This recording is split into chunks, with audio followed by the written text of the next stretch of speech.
was in the middle of act with his best friend when my husband called and heard this. I've made a very big mistake, guys. I don't even know where the mistakes began. I've destroyed my once happy marriage because of my lustful desires. I don't even know how I got here. Everything was at the verge of being lost. Everything happened so fast, and I'm so ashamed of myself right now. I've done something so despicable. I can't even look myself in the mirror right now, and I don't think I will ever be able to forgive myself for having an affair with my husband's friend. I blame myself for everything. I got so carried away by my lust that I couldn't even control myself. What should I do now? I'm so confused and lost. Hi guys, my name is Anita, and I'm a 30-year-old fashion designer. I have been a fashion designer since I was 16 years old, but not professionally though. I learned the basics of fashion designing from my mom. She was also a fashion designer. I have been a professional fashion designer for 10 years now. I'm married to a medical doctor. His name is Derek, and he is 32 years old. We live in Rochester, New York, USA. Derek and I have been married for 5 years now. Derek is one of the best things that has happened to me. He is my soulmate and the absolute love of my life. Derek and I met in college, and ever since then, we have been inseparable. Everyone thinks I married Derek because of his money, but that's not true. I won't blame them for thinking that way because physically Derek is not handsome and is below average height, but all these things don't matter to me.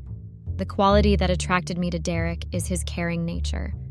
I can boldly say without mincing any words that Derek loves me more than he loves himself, and he provides everything I ask of him and even more.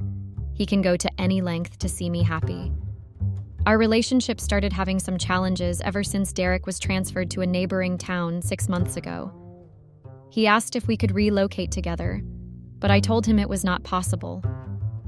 I used my fashion designing business as an excuse, but that was not the reason. Derek volunteered to work for an NGO, and he was sent to a remote town for 2 years. I couldn't imagine going to start life all over again in another place, and it was a remote town. So I told him I would have loved to go but couldn't because of my business. He understood my reasons, but I could tell he was disappointed from the look on his face. He promised to be visiting once every month, and he asked if that's okay by me, and I said yes. I didn't know being away from each other would cause a huge gap in our marriage. The distance became an issue, and even communication became hard because Derek was always busy. But he still made time for us to communicate once in a while. Derek made sure we communicated at least 3 times daily, and we did video calls daily. Derek made sure he kept his promises by visiting at least once every month. I started getting bored of everything over time, even though Derek was my best friend and we did practically everything together. It was just hard for me to cope by myself. I was lonely and needed someone by my side. One day, on my way home from the grocery store, a car suddenly came to a stop and the person in the car approached me where I was standing. His face looked familiar, but I could not place where I had met him before. He introduced himself as Nathan, Derek's friend, and I immediately remembered him. He was one of Derek's groomsmen at our wedding. He asked about Derek, and I told him Derek had been away for his NGO work for about 6 months. He offered to drop me at home because my car was faulty and was with the mechanic. I was reluctant at first, but he insisted, so I obliged. The ride home was so fun that I didn't even know when we arrived at my gate. He offered to help me carry my groceries inside, and I accepted. He came in and even helped me arrange my groceries. I offered him a cup of coffee and we continued gisting. Nathan is handsome and he is very fun to be with. He is 6 feet tall and he can pass for a model. He wanted to go, but I begged him to stay a little since there was still time. We decided to have a glass of wine and watch a movie together. That was all I can remember, guys. Nothing prepared me for what happened next.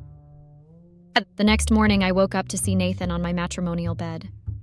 You guys are shocked, right? So was I.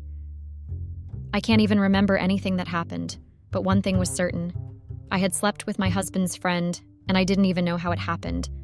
I was devastated, but Nathan behaved as if nothing had happened. I was panicking while he was calm. He told me to relax and that it was normal, and I wouldn't be the first person to sleep with my husband's friend.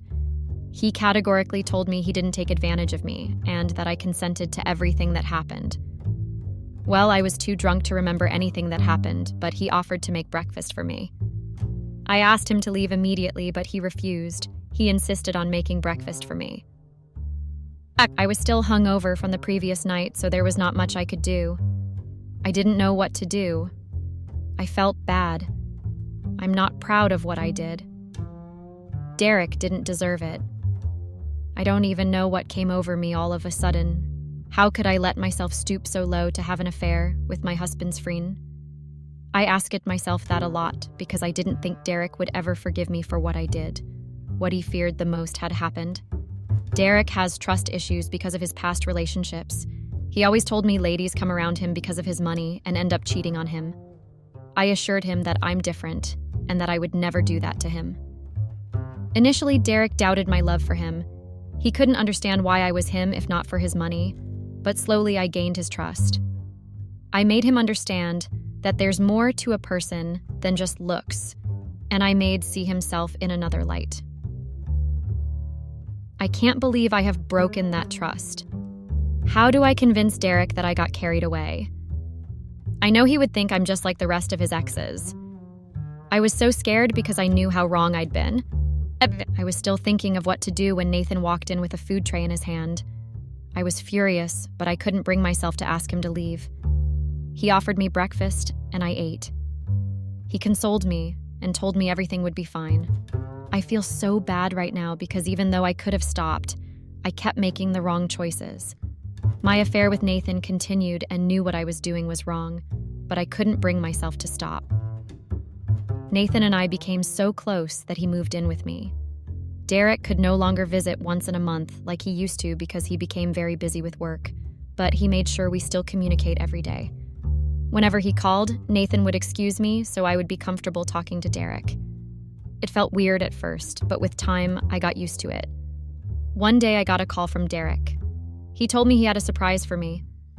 I thought he had sent a package for me as usual, but I was wrong. He asked me to open the door, and I hurriedly ran towards the door, but nothing prepared me for the shock I experienced when I opened the door and saw Derek. I froze for seconds, and he had to tap me to bring me back to reality. He could tell I wasn't thrilled to see him. He asked why I wasn't happy seeing him, and I knew I would get caught if I didn't act fast, so I had to come up with something. I wanted to lie about being sick, but I remembered Derek was a medical doctor and I couldn't get away with it. So I had to come up with something else. I lied to him that I was having menstrual cramps. He knew how bad my cramps were. So he asked me to take a rest and just relax. Everything was going well, and I was so lost enjoying the pampering I was getting from Derek that I didn't have time to think about the mess I was in. Nothing prepared me for what happened next. Derek went upstairs to change his clothes and stumbled on Nathan's things in his closet. From clothes to singlets and boxers.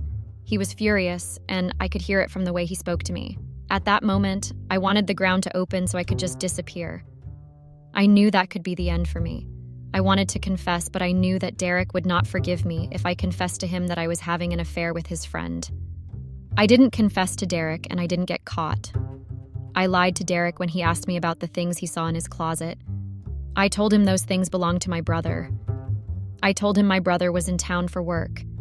He asked why I never mentioned it to him, considering the fact that we spoke every day, but I told him it must have skipped my mind.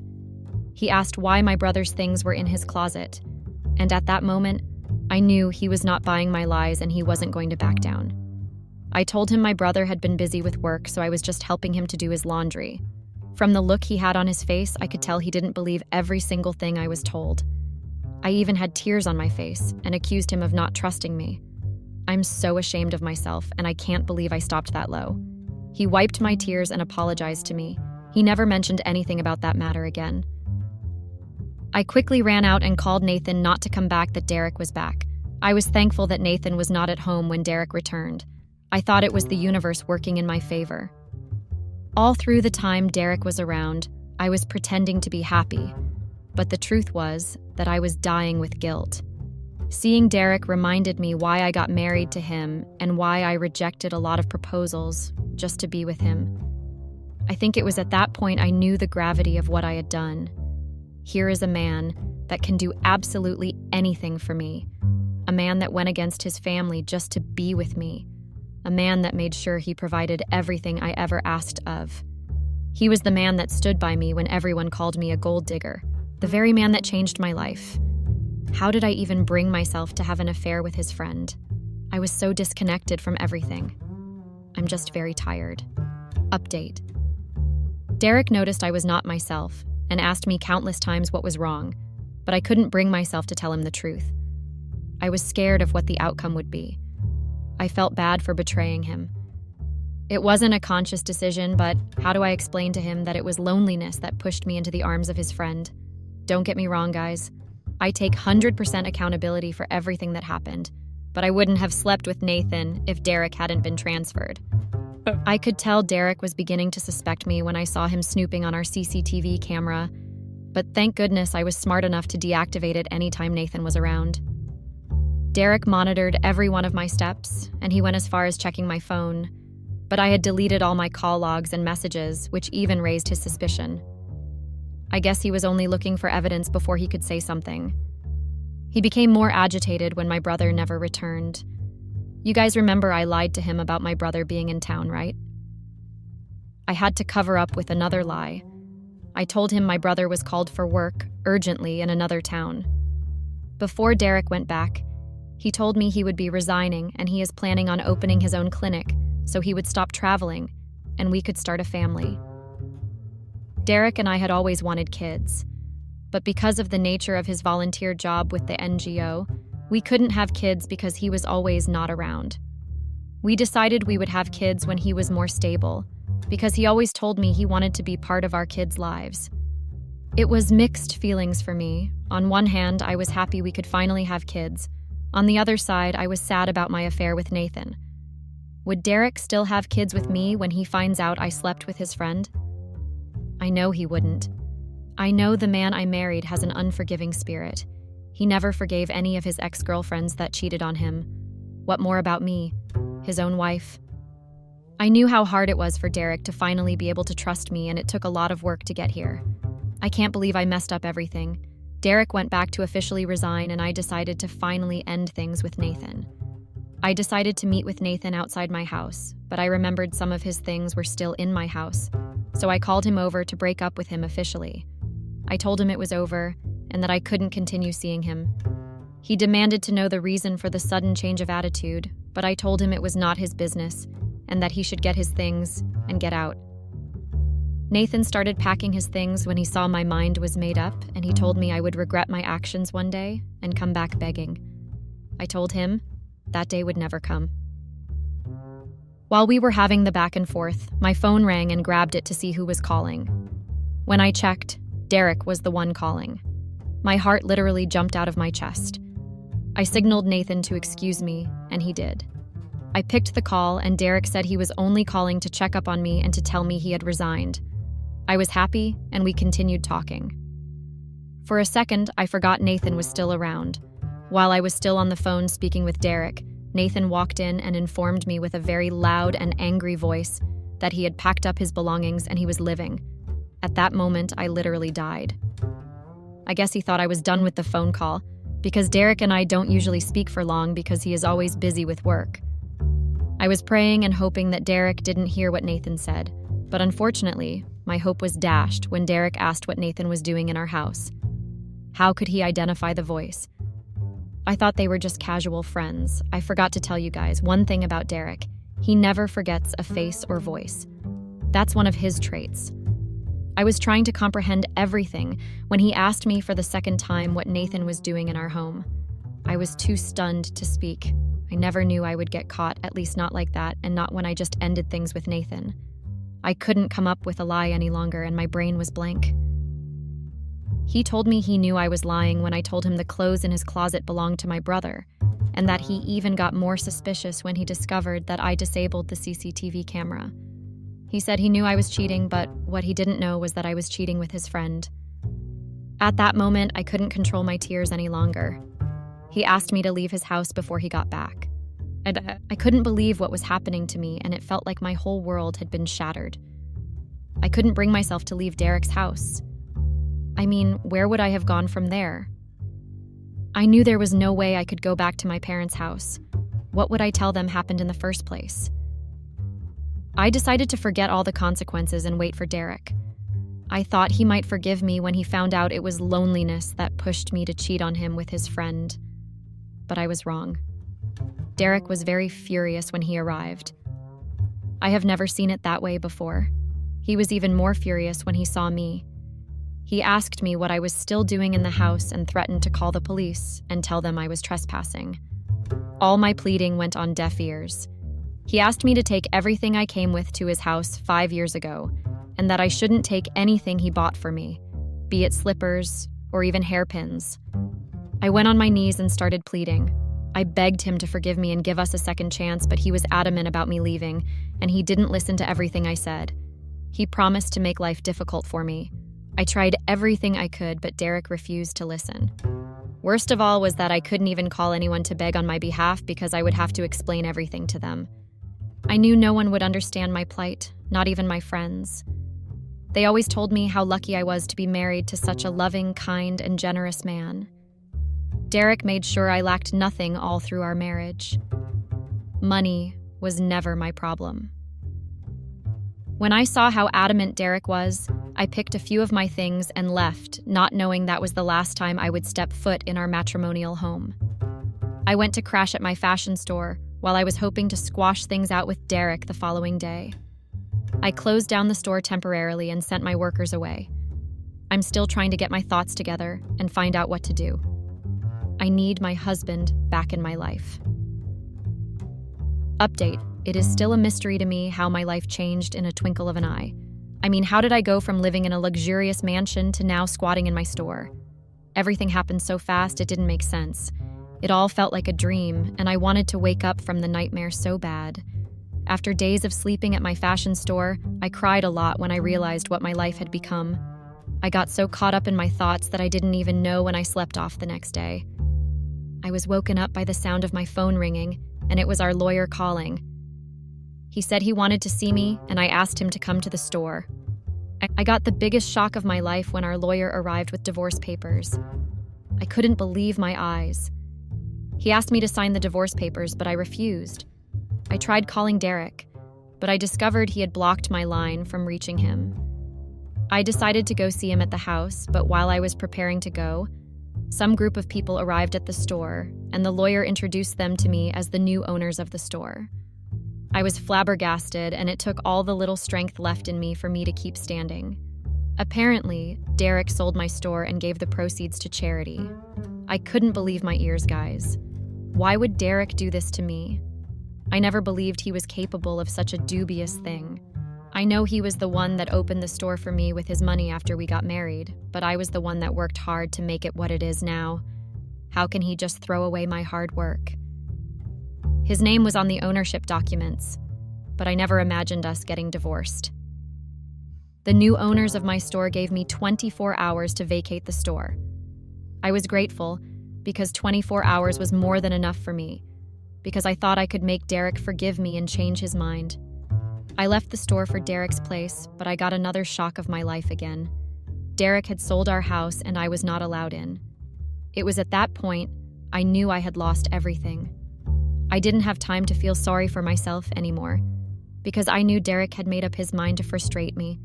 I tried calling him several times, but it never went through. I signed the divorce papers and decided to move on with my life. I left the store and decided to move to a hotel. I got another shock when my card was declined. Apparently, Derek has striked again. This time, he wiped everything from our joint account because we operated a joint account together. I was the one that suggested the idea because Derek earned more and it made me have access to his money and could go shopping anytime I wanted. I faced the biggest embarrassment of my life that day, and the hotel receptionist wanted to make a scene. I had to leave before things escalated. Here I am, guys, homeless, divorced, and penniless. I can only get the alimony when the divorce is finalized. It dawned on me at that moment that my life was over. I used my hands to ruin my life. With all hope being lost and me not having anywhere to go, I decided to contact Nathan. At first, he refused to pick up my call, but picked it up when I continued calling. I asked if we could meet so we could talk, but he told me he was busy and didn't have time. I told him everything that had happened to me and that I was homeless and needed a place to stay urgently. He told me he wasn't in town, I asked if I could go to his house, and he said that his girlfriend was around. That was another huge shocker for me. He told me he has a girlfriend now and that I should move on with my life. He told me he was only having fun with me and that it was nothing serious. Nathan went on to tell me how he once met Derek at a bar, and they were gossiping about women and how they cheated. According to him, Derek had been singing my praises, that he knows I can never cheat on him, and that he trusts me with his life. So, he decided to experiment and see if what Derek was saying was true, and unfortunately, I fell easily for his tricks. Guys, listening to Nathan made me realize how loose I was. I felt dirty at that instant and asked myself how I allowed myself to fall for his cheap tricks.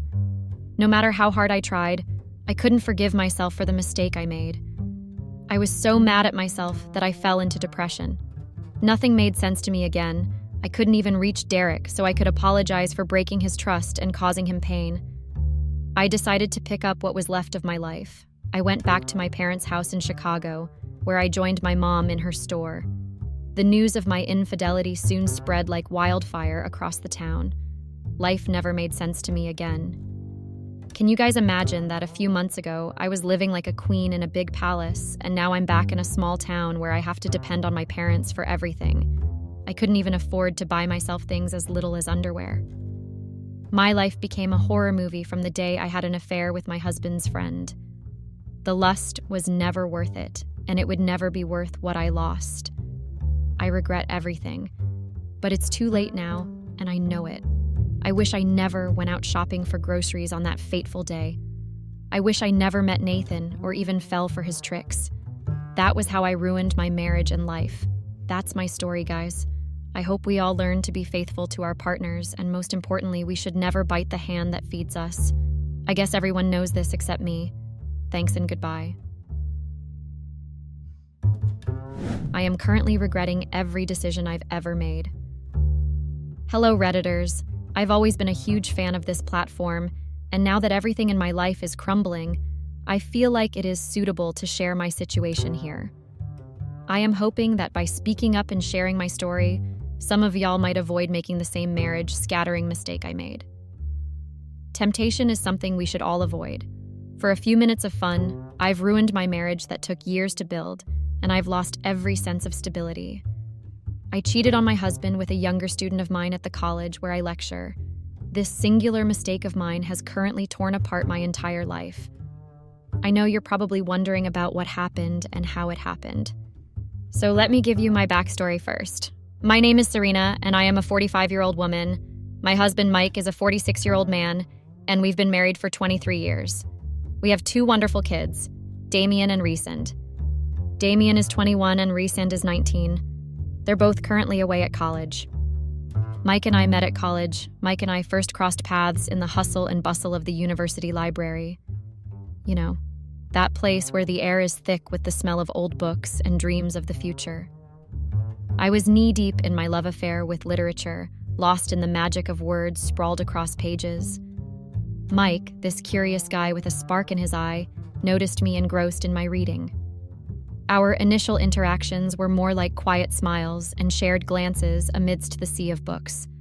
Slowly but surely, our late-night coffee breaks turned into conversations, and those stolen glances during lectures became the highlight of my day. Lowell, when I started college, I was all about being super serious. You know, no time for romance, just books and lectures. That was the plan.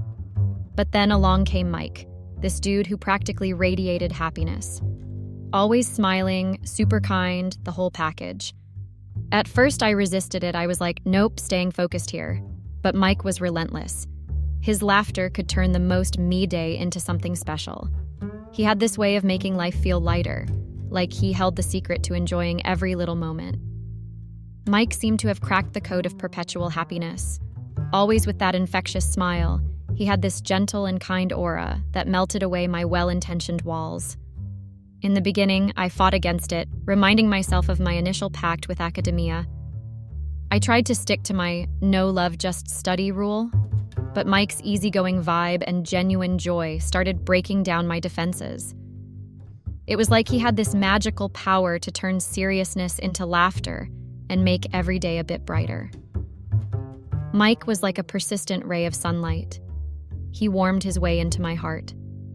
His laughter was contagious, capable of turning the gloomiest day into a joyous adventure. Gradually, I found myself drawn to his easygoing nature and the simple joy he found in every moment. It was as if he held the key to a world where seriousness was replaced by laughter and warmth. So, despite my best efforts, love crept in, and suddenly, my heart wasn't following the academic script I had planned, the strict study-only policy I had set for it.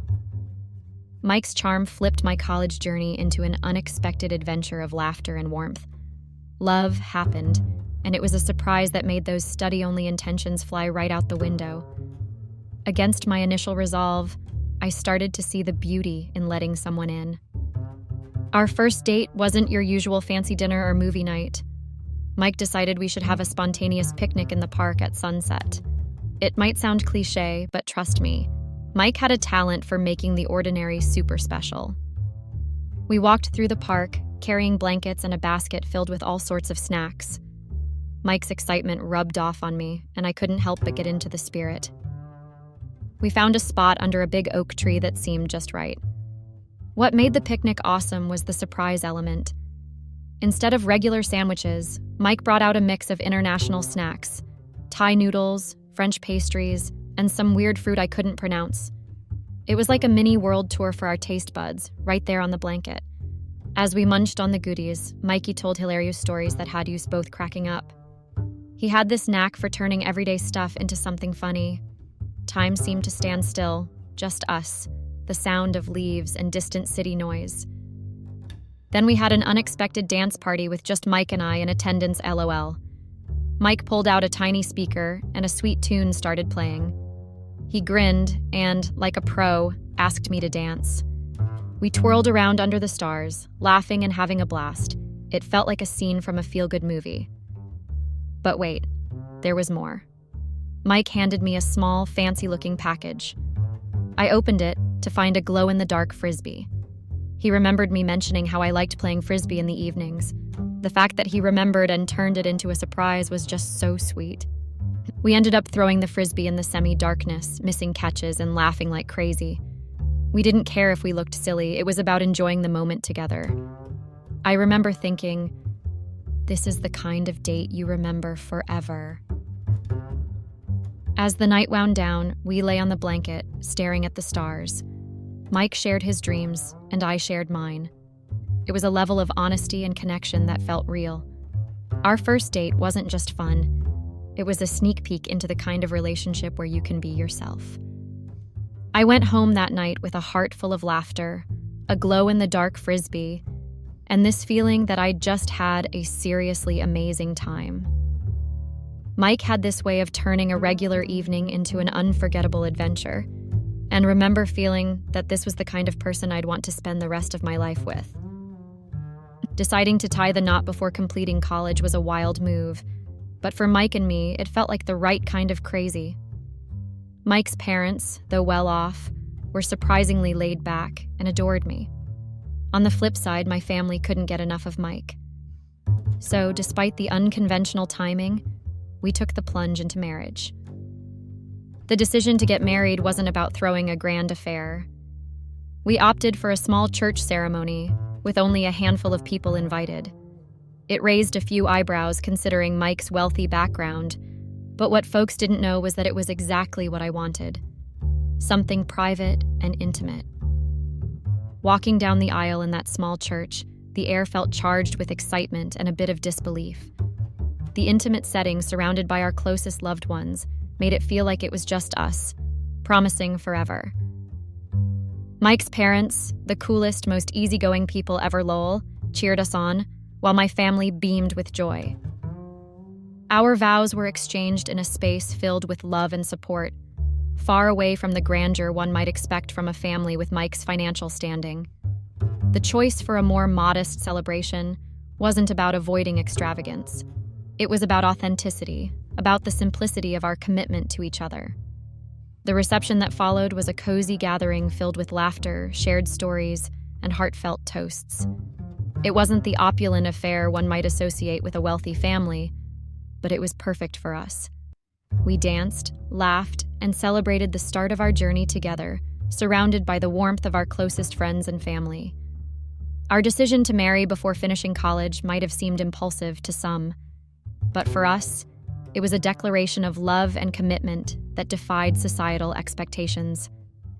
Love knows no perfect timing. Also, looking back, our small wedding in that quiet church remains a cherished memory. It wasn't about the size of the guest list or the extravagance of the event. It was about two people choosing each other, surrounded by the love of those who mattered most.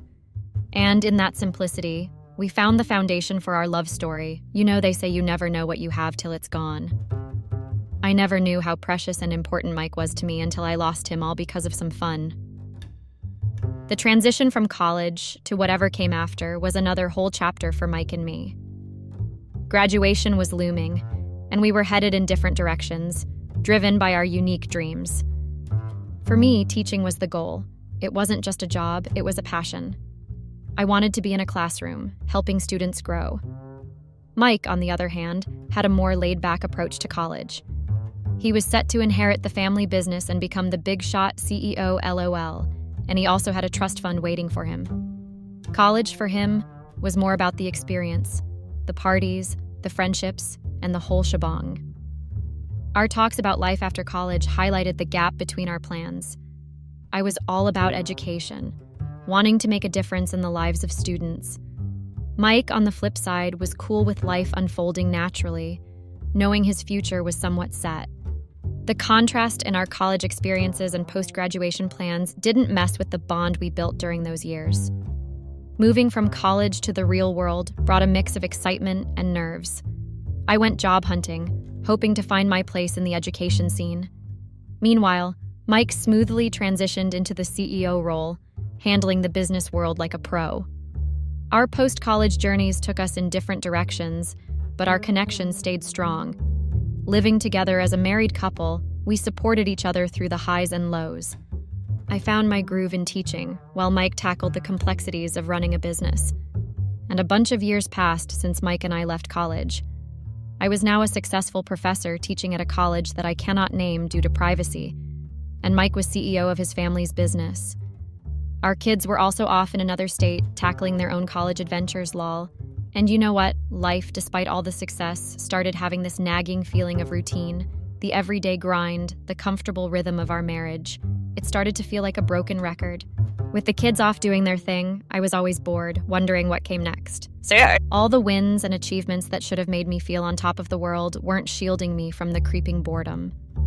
The excitement we had in the early days has mellowed into a kind of peaceful but dull routine. Mike's CEO life kept him busy, dealing with board meetings and business trips, and sometimes it felt like we were in different worlds. And then there was also the fear of getting old. The little signs like a wrinkle here and a gray hair there made me realize we were not the college kids anymore. Life had thrown us responsibilities, and it was messing with who I thought I was. It's not that I'm unhappy with Mike or the life we built. It's just this itch for more. Personal growth, rediscovering what makes me tick. The success that defined us seems to have dimmed the spark that kicked off our journey together. Years roll by, I'm still just there doing some soul searching. I was respected and successful, but still, yet I felt so bored. Our life, the careers, the pride in our kids, all awesome stuff. But the itch for something more won't shut up. It started pushing me to shake things up, to find a new groove. It was at a point where I needed to talk to Mike, to understand each other, and maybe take on new adventures, together or on our own. A chance to rediscover and renew ourselves. But I never talked to Mike. That was where I was stupid. Mike was the most understanding person I knew. If only I had talked to him, he would have listened. He would have tried, he would have fought for us, but I didn't talk to him. I left everything inside me and pretended as if I was fine. And as if to destroy everything I had built in years, the devil Lowell sent a person named Jake. Jake was the biggest mistake I made. Let me tell you about Jake. He was 20 years old and he was a student in some of my classes.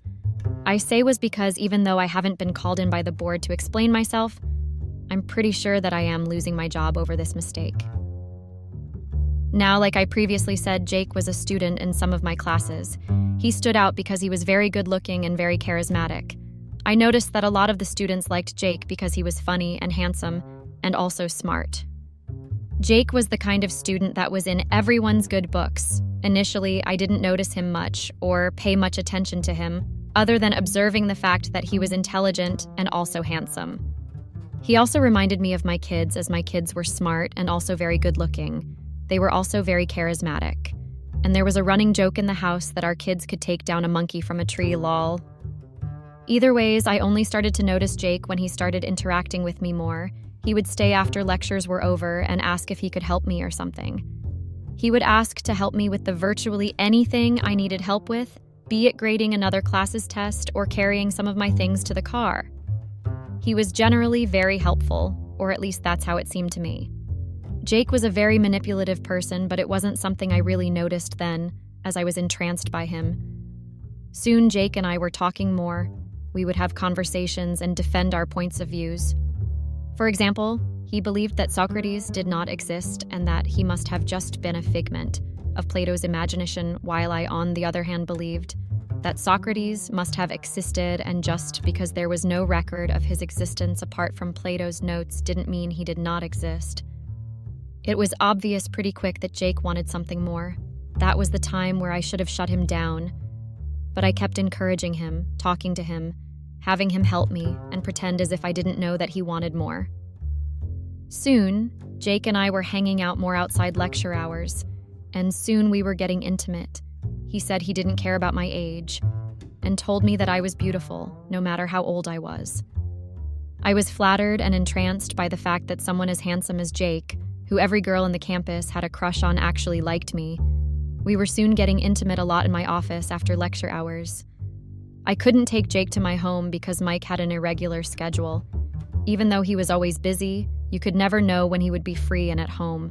He could be in Italy for a business trip, and in a few hours' time, he would tell you that he was flying back home. Sometimes he wouldn't even tell you he was coming so as to surprise you. I was too scared and horrified by the prospect of Mike coming home and finding me and Jake together. Even more so, my kids had inherited Mike's habits of not informing anybody before coming home.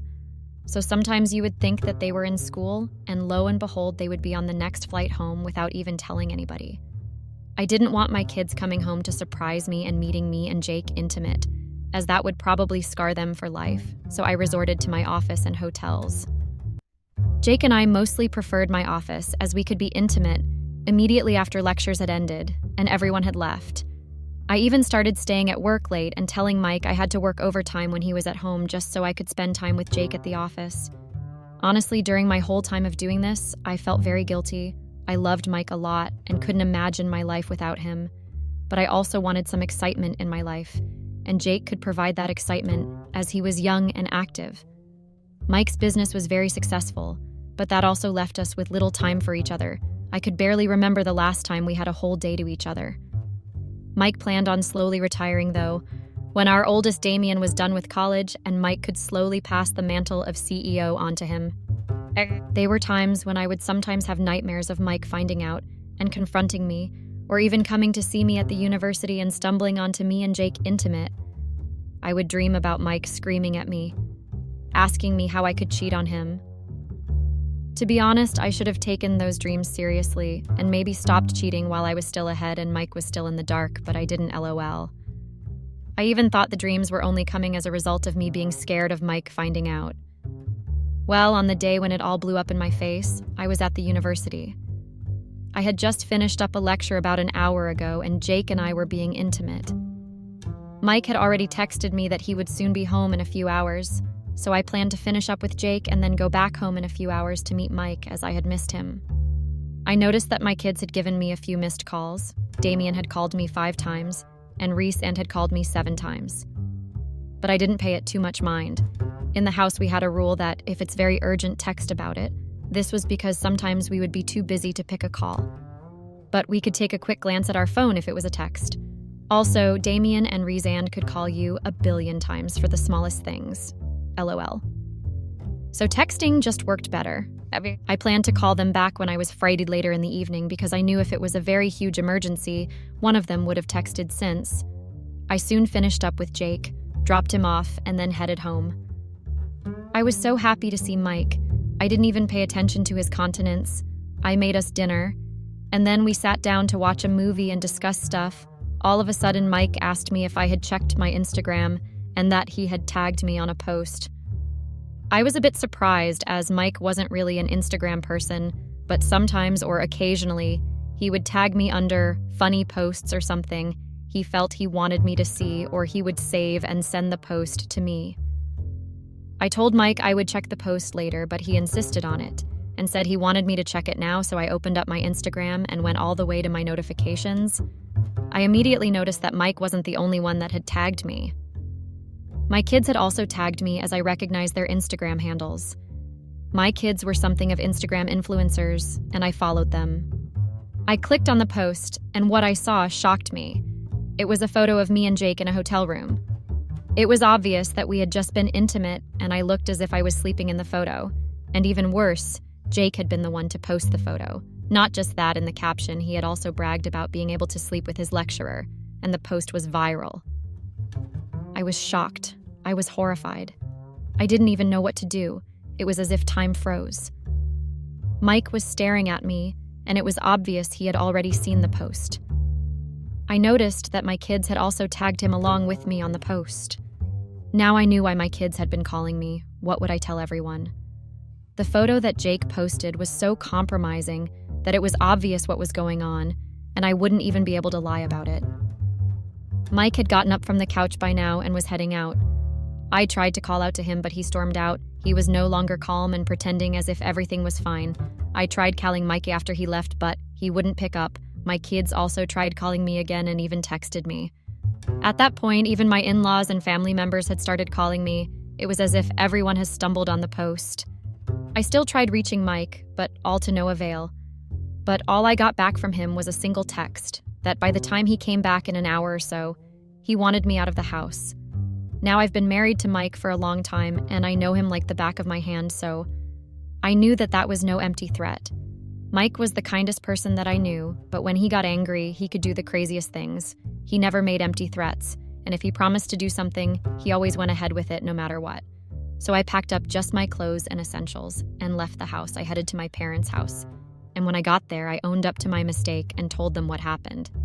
They were angry, of course, but they couldn't abandon me in my time of need, so they took me in. As for my kids, it was as if the more I refused to pick their calls out of fear, the angrier they got. Soon, they had both sent me a text explaining that the thing with Jake was actually a game. Jake had been asked to pick a lecturer he would like to be intimate with, and he had chosen me. Jake had also boasted and told them to give him a few months, and that he would have me eating out of the palm of his hand soon enough. Of course, my kids hadn't experienced this firsthand as they were out of state for college, but they said that they had gotten this story from a very reliable person who was there at the party when Jake said it. I was so shocked to hear that, but suddenly it started to make sense. That was where all of a sudden Jake, who had never interacted much during lectures, apart from answering questions, when I asked, suddenly started helping me after lectures. I felt like a fool, and worse of all, I felt used. Mike still wasn't accepting my calls, so I decided to finally pick my kids' call. I couldn't tell them much as I didn't even have an excuse, so all I could do was apologize and cry. I begged them to help me, beg Mike. But they said that their dad was really hurt and that they weren't sure he would listen to anybody now. They felt so disappointed in me and said they felt so ashamed as a lot of people had tagged them under the post and a lot of people had recognized me. That is currently my situation now. I still haven't talked to my in-laws, but I know that they must be very disappointed in me. My parents are also very disappointed and saddened, and worst of all, my kids are shattered. The only communication that has gone on between Mike and me is him sending me a quick text, telling me that we would be getting a divorce. I feel shattered, I regret everything, and if I could go back in time, I would definitely do everything different. I'm posting this here, hoping that someone doesn't make the same mistake that I did. Thanks for listening.